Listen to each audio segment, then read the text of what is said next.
안녕하세요. 오늘 다룰 이야기는 연예계를 충격에 빠뜨린 황정음 씨의 횡령 사건입니다. 징역 2년에 집행유예 4년. 초범치고는 상당히 무거운 판결이 내려졌죠. 하지만 더욱 놀라운 건 황정음 씨가 항소를 포기했다는 사실입니다. 도대체 무슨 일이 있었던 걸까요? 왜 초범임에도 이런 중형이 선고됐고, 그럼에도 집행유예로 그칠 수 있었던 이유는 뭘까요? 그리고 항소를 포기한 진짜 속내는 무엇이며, 앞으로 황정음 씨의 연예계 복귀는 가능할까요? 지금부터 하나하나 자세히 파헤쳐 보겠습니다. 지난 9월 25일 제주지방법원 형사 2부. 이날은 황정음 씨에게 운명의 날이었습니다. 횡령 혐의로 재판에 넘겨진 지 수개월, 드디어 1심 판결이 선고되는 날이었으니까요. 재판부는 황정음 씨에게 징역 2년, 집행유예 4년을 선고했습니다. 검찰이 구형했던 징역 3년보다는 낮은 형량이었지만 결코 가벼운 처벌은 아니었죠. 시형은 면했지만 4년이라는 긴 집행유예 기간이 그녀를 기다리고 있었습니다. 황정음 씨는 형사 사건 피고인으로서 당연히 법정에 출석해야 했습니다. 이건 의무사항이니까요. 판결이 선고된 후 그녀는 법원 밖에서 기다리고 있던 수많은 취재진 앞에 모습을 드러냈습니다. 안경을 낀 채 나타난 황정음 씨. 그녀의 첫마디는 사과였습니다. 심려 끼쳐드려 정말 죄송합니다. 판결 직후 흘렸던 눈물에 대한 질문이 쏟아졌습니다. 황정음 씨는 잠시 말을 잇지 못하다가 이렇게 답했습니다. 그냥 눈물이 나왔어요. 경찰서도 가본 적 없었는데 제가 이런 곳에 오니까. 생각해보면 아이러니한 순간이었습니다. 그동안 황정음 씨가 카메라 앞에 섰던 순간들은 대부분 화려한 스포트라이트 아래였습니다. 인기 가수로서, 실력파 배우로서 그녀는 늘 주목받는 스타였죠. 하지만 이번엔 달랐습니다. 불명예스러운 이유로 범죄 혐의자로서 카메라 앞에 서게 된 겁니다. 그것도 처음으로요. 기자들은 항소 여부에 대해서도 물었습니다. 황정음 씨가 대답을 망설이자 그녀의 변호인이 나섰습니다. 그 부분은 제가 말씀드리겠습니다. 일단 저희는 법원의 판단을 존중하는 입장입니다. 아직 판결문을 정식으로 받아보지 못했기 때문에 판결문을 검토한 후에 항소 여부를 결정하게 될 것 같습니다. 다시 한번 말씀드리지만 의뢰인은 깊이 반성하고 있으며 심려 끼쳐드린 점에 대해 진심으로 사과드립니다. 변호인의 말투는 신중했습니다. 법원의 판단을 존중한다면서도 항소 가능성을 완전히 배제하지는 않았죠. 하지만 결과적으로 황정음 씨는 항소를 하지 않았습니다. 이 부분에 대해서는 나중에 자세히 다루도록 하겠습니다. 그렇다면 도대체 무슨 일이 있었던 걸까요? 황정음 씨는 어떤 죄를 저질렀고 그 규모는 얼마나 컸던 걸까요? 사건의 시작은 2022년으로 거슬러 올라갑니다. 황정음 씨는 자신이 100% 지분을 보유한 1인 기획사 후민정음 엔터테인먼트를 운영하고 있었습니다. 회사 이름에서부터 그녀의 이름이 들어가 있었죠. 황정음 씨는 이 회사 명의로 총 8억 원을 대출받았습니다. 여기까지는 문제가 없어 보입니다. 회사 운영을 위한 정상적인 대출이니까요. 하지만 문제는 그 다음이었습니다. 황정음 씨는 회사 계좌에서 무려 약 42억 원을 가지급이라는 명목으로 자신의 개인 계좌로 빼돌렸습니다. 가지급이란 쉽게 말해서 미리 받아가는 돈을 의미하는데 나중에 정산하거나 반환해야 하는 돈이죠. 그런데 황정음 씨는 이 엄청난 금액을 무엇에 사용했을까요? 바로 가상화폐, 즉 코인 투자였습니다. 대출받은 8억 원과 가지급으로 빼돌린 42억 원을 합치면 총 50억 원 규모의 횡령 사건이었던 겁니다. 50억 원이라는 금액이 얼마나 큰지 실감이 안 가실 수도 있습니다. 하지만 이건 일반인들이 평생 모아도 모으기 힘든 천문학적인 금액입니다. 그리고 이 모든 돈이 투기성 강한 가상화폐 투자에 사용됐다는 점에서 재판부의 시선이 곱게 보일 리 없었죠. 그렇다면 재판부는 왜 황정음 씨에게 징역 2년이라는 형량을 선고했을까요? 초범인데도 말이죠. 재판부의 판단을 들어보겠습니다. 피고인이 투기적 투자와 고가 개인용품을 구입하는데 사용한 금액이 막대하여 죄책이 가볍지 않다. 핵심은 바로 횡령액의 규모였습니다. 40억 원이 넘는 돈을 횡령했다는 것, 그리고 그 돈을 투기성 투자와 개인적인 사치품 구매에 사용했다는 것. 이 두 가지가 재판부의 판단에 결정적인 영향을 미쳤습니다. 아무리 황정음 씨가 초범이고 아무리 잘못을 인정하고 반성하고 있다고 해도 횡령한 금액 자체가 너무 컸던 겁니다. 심지어 그 돈을 모두 갚았다고 하더라도 횡령이라는 범죄 행위 자체의 죄질이 너무 무거웠다는 게 재판부의 판단이었습니다. 여기서 중요한 점이 있습니다. 돈을 갚았으니 괜찮은 거 아니야? 라고 생각하실 수도 있는데 법은 그렇게 보지 않습니다. 횡령은 횡령입니다. 나중에 갚았다고 해서 죄가 없어지는 게 아니라는 거죠. 다만 양형을 결정할 때 참작 사유가 될 뿐입니다. 그렇다면 왜 실형이 아니라 집행유예가 선고됐을까요? 재판부는 다음과 같은 이유를 밝혔습니다. 피해 회사는 피고인의 1인 회사로 손해가 발생하더라도 피고인 본인에게 한정되는 점, 횡령한 금액을 전액 변제한 점, 초범인 점 등을 참작했다. 자세히 살펴보겠습니다. 첫째, 1인 기획사라는 특수성입니다. 후민정음 엔터테인먼트는 황정음 씨가 100% 지분을 소유한 회사였습니다. 다른 소속 연예인도 없었죠. 즉, 설령 회사에 손해가 발생하더라도 그 피해는 결국 황정음 씨 본인에게 돌아간다는 겁니다. 제3자에게 직접적인 피해를 끼치지 않았다는 점이 참작됐습니다. 둘째, 횡령 금액 전액 변제입니다. 황정음 씨는 이 사건이 불거진 직후 횡령한 금액 전부를 회사 계좌로 되돌려 놓았습니다. 40억 원이 넘는 거액을 전액 변제했다는 건 쉬운 일이 아닙니다. 이 점이 실형을 피하는 데 큰 역할을 했죠. 셋째, 초범이라는 점입니다. 황정음 씨는 이전에 어떤 범죄 기록도 없었습니다. 깨끗한 전과 기록을 가지고 있었고 이번이 처음으로 저지른 범죄였습니다. 법원은 초범에게는 상대적으로 관대한 편이니까요. 이 세 가지 요소가 복합적으로 작용해서 황정음 씨는 징역 2년에 집행유예 4년이라는 판결을 받게 된 겁니다. 횡령액은 엄청나게 크지만 그럼에도 실형을 면할 수 있었던 이유죠. 여기서 궁금증이 하나 생깁니다. 도대체 왜 황정음 씨는 이런 일을 저질렀을까요? 이미 성공한 연예인이었는데 왜 40억 원이 넘는 돈을 횡령해서 코인에 투자했던 걸까요? 지난 5월에 열린 첫 공판에서 황정음 씨는 자신의 심경을 이렇게 밝혔습니다. 회사를 더 크게 키워보고 싶은 마음이 있었습니다. 그러던 중 주변에서 코인 투자를 권유받았고 그때 제가 미숙한 판단을 했습니다. 회사 자금을 사용하게 된 겁니다. 그녀는 이어서 이렇게 말했습니다. 회사는 온전히 제 연예 활동 수익으로만 운영되는 곳이었습니다. 다른 투자자도 없었고 다른 소속 연예인도 없었습니다. 그렇기 때문에 제3자에게 피해를 끼친 것은 없습니다. 황정음 씨의 변명을 들어보면 악의적인 의도는 아니었던 것처럼 보입니다. 회사를 키우고 싶었고 그 과정에서 코인 투자라는 잘못된 선택을 했다는 거죠. 하지만 여기서 중요한 문제가 드러납니다. 바로 1인 기획사의 구조적 한계입니다. 1인 기획사는 말 그대로 한 명의 연예인을 중심으로 돌아가는 회사입니다. 모든 수익이 그 한 명에게서 나오고 모든 의사결정도 그 한 명이 하죠. 언뜻 보면 효율적인 구조처럼 보일 수 있습니다.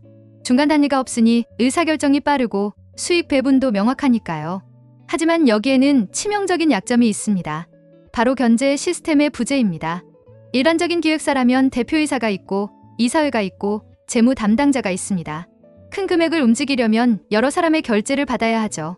누군가 잘못된 판단을 하려고 하면 다른 사람이 막을 수 있는 구조입니다. 그런데 1인 기획사는 다릅니다.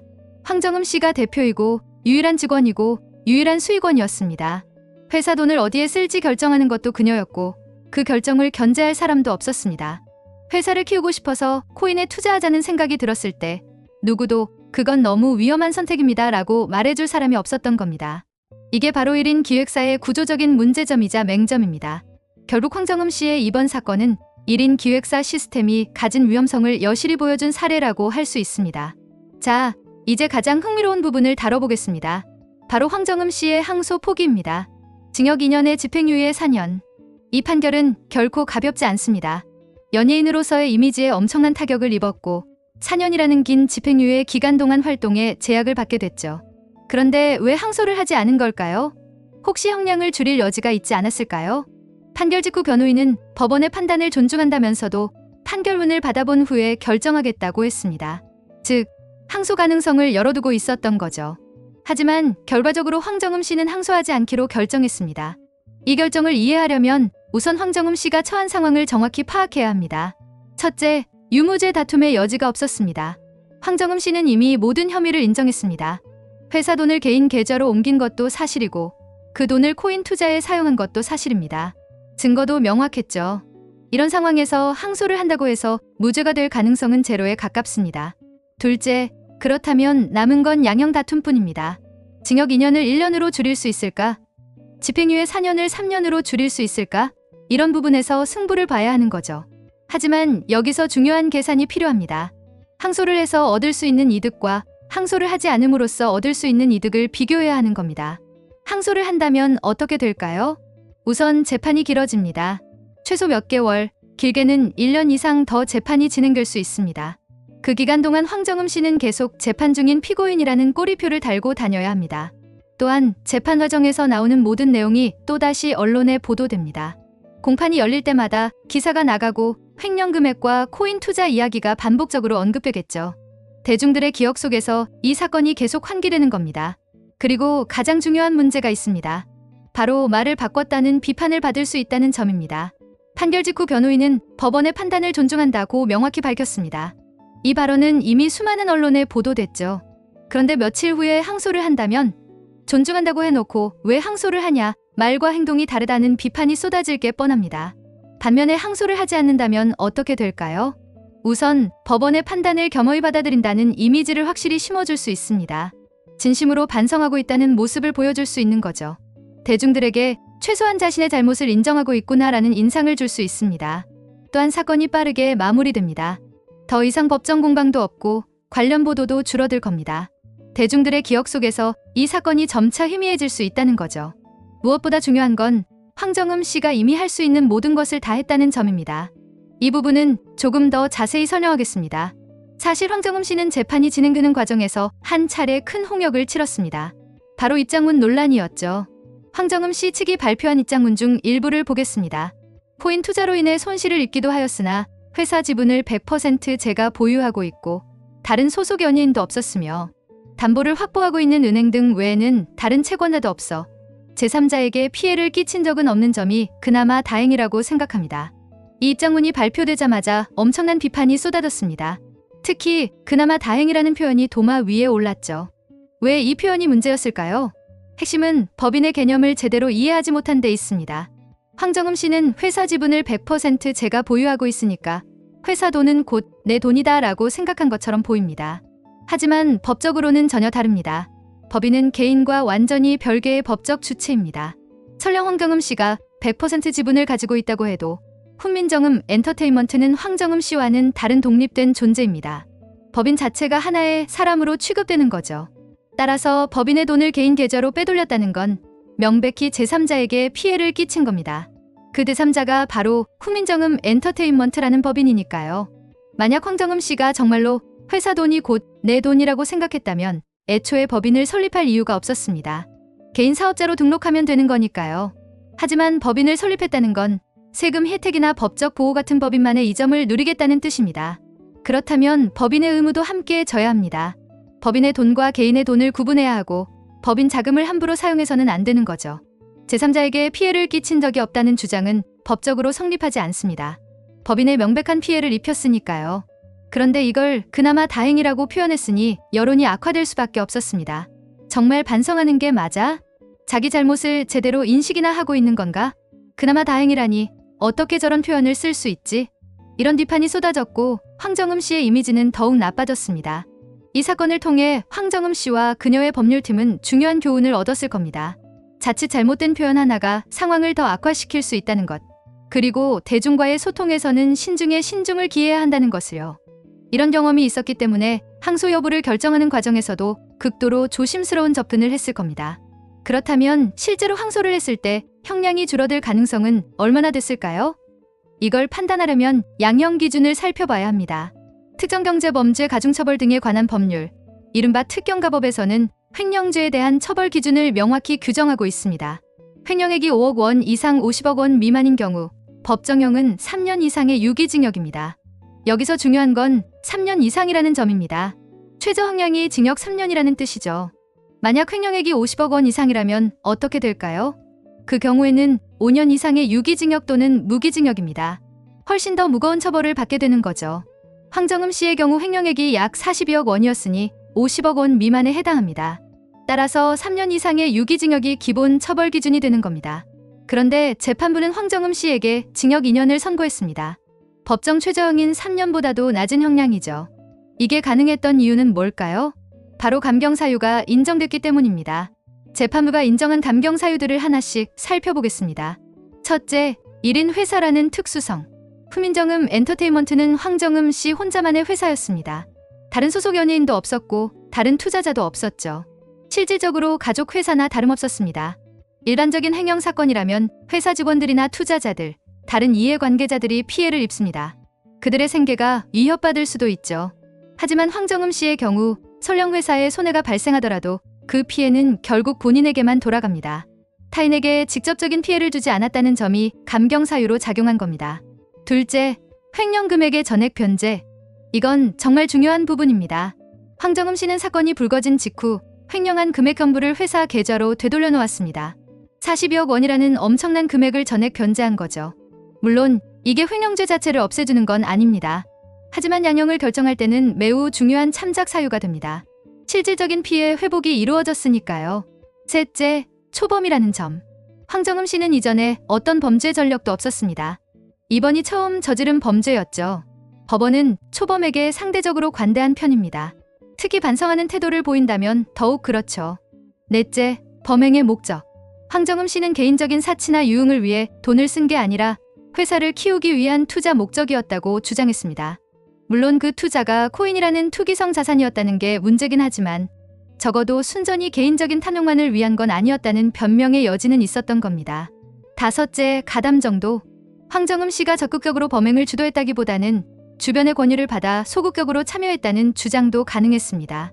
물론 본인이 최종 결정권자였지만 최소한 다른 사람들과 공모해서 조직적으로 횡령을 계획한 건 아니었으니까요. 이 모든 감경 사유들이 종합적으로 고려돼서 법정 최저형인 징역 3년보다 낮은 징역 2년이 선고됐고 게다가 집행유예까지 붙은 겁니다. 자, 여기서 중요한 질문이 나옵니다. 항소를 한다면 이보다 더 나은 결과를 얻을 수 있을까요? 현실적으로 보면 어렵습니다. 황정음 씨가 1심에서 내세울 수 있는 감경 사유는 이미 전부 다 제시했거든요. 추가로 내세울 만한 새로운 감경 사유가 사실상 없는 겁니다. 생계형 범죄였나요? 아닙니다. 이미 성공한 연예인이었죠. 치유가 필요해서 어쩔 수 없이 저지른 범죄였나요? 그것도 아닙니다. 임무 위반의 정도가 가벼웠나요? 42억 원이라는 금액을 보면 결코 가볍다고 할 수 없습니다. 결국 황정음 씨는 1심에서 할 수 있는 모든 걸 다 했습니다. 더 이상 내세울 카드가 없는 상황이었던 거죠. 그렇다면 항소심에서 어떤 일이 벌어질까요? 항소를 해도 형량이 그대로 유지되거나 오히려 검찰 구형대로 징역 3년으로 늘어날 가능성도 있습니다. 추가 감경 사유를 찾기 어려운 상황이니까요. 더군다나 재판이 길어지면서 발생하는 비용, 시간, 그리고 무엇보다 이미지 손실을 생각하면 항소를 하지 않는 게 오히려 현명한 판단이었을 수 있습니다. 판결 직후 법원의 판단을 존중한다고 공개적으로 밝혔는데 며칠 후에 항소를 한다면 말과 행동이 다르다는 비판을 받을 게 뻔했으니까요. 법적인 관점에서 형량을 조금 줄일 불확실한 가능성보다는 항소를 포기함으로써 얻을 수 있는 이미지 개선 효과가 더 크다고 판단한 겁니다. 저는 제 잘못을 인정하고 법원의 판단을 겸허히 받아들입니다. 이런 메시지를 대중에게 확실히 전달하는 게 장기적으로 봤을 때 더 현명한 선택이라고 본 거죠. 자, 그렇다면 이제 가장 중요한 질문을 해보겠습니다. 황정음 씨의 연예계 복귀 과연 가능할까요? 결론부터 말씀드리면 쉽지 않을 겁니다. 하지만 불가능한 것도 아닙니다. 다만 상당히 긴 시간이 필요할 거라는 게 전문가들의 공통된 의견이죠. 황정음 씨에게는 4년간의 집행유예 기간이 주어졌습니다. 이게 무슨 뜻일까요? 집행유예란 쉽게 말해서 유예 기간 동안 다른 범죄를 저지르지 않으면 형을 집행하지 않겠다는 겁니다. 즉, 4년 동안 깨끗하게 살면 징역 2년을 실제로 복역하지 않아도 되는 거죠. 하지만 이 4년이라는 기간은 단순히 법적인 의미만 있는 게 아닙니다. 사회적으로도 큰 의미를 갖습니다. 최소한 이 4년 동안은 공식적인 방송 활동이나 대중 앞에 나서는 활동이 극도로 제한될 수밖에 없습니다. 왜 그럴까요? 첫째, 여론이 아직 가라앉지 않았기 때문입니다. 횡령 사건이 불거진 지 얼마 되지 않았고 판결이 확정된 것도 최근의 일입니다. 대중들의 기억 속에 이 사건이 아직 생생하게 남아있죠. 둘째, 제작진의 부담이 너무 크기 때문입니다. 지금 황정음 씨를 TV 프로그램이나 드라마에 캐스팅한다고 생각해보세요. 당장 횡령 전과자를 왜 기용하느냐는 비판이 쏟아질 겁니다. 시청자들의 항의가 빗발칠 거고 광고주들은 광고를 빼겠다고 할 겁니다. 어떤 제작진이 이런 부담을 감수하면서까지 황정음 씨를 쓰려고 하겠습니까? 실제로 이미 조짐이 나타났습니다. 재판 여료가 나오기도 전에 황정음 씨가 출연하던 광고에서 그녀의 모습이 사라졌거든요. 광고군은 이미지에 극도로 민감한 업계입니다. 조금이라도 논란의 여지가 있으면 즉시 모델을 교체하죠. 방송계도 마찬가지입니다. 아니, 어쩌면 더 보수적일 수도 있습니다. 시청자들의 반응에 직접적으로 영향을 받으니까요. 따라서 현실적으로 황정음 씨가 집행유예 4년이 끝나기 전에 공중파나 케이블, OTT 플랫폼에서 그녀를 보기는 어려울 것 같습니다. 그렇다면 개인 유튜브 채널이나 SNS를 통한 활동은 어떨까요? 기술적으로는 가능합니다. 유튜브 채널을 만드는데 누구의 허락도 필요 없으니까요. 하지만 황정음 씨가 이런 선택을 할 가능성은 높지 않아 보입니다. 왜냐고요? 본인이 법원의 판단을 겸허히 받아들이겠다고 공개적으로 밝혔기 때문입니다. 항소도 포기했고요. 이건 단순한 말이 아닙니다. 대중과의 약속이나 다름없죠. 그런데 집행유예 기간 중에 그것도 판결이 확정된 지 얼마 안 돼서 유튜브 활동을 시작한다면 어떻게 될까요? 반성은 하는 건가? 돈 벌 생각밖에 없네. 진정성이 없다. 이런 비판이 폭포수처럼 쏟아질 겁니다. 유튜브든 뭐든 활동을 하면 수익이 발생하니까요. 영리 목적의 활동으로 해석될 수밖에 없습니다.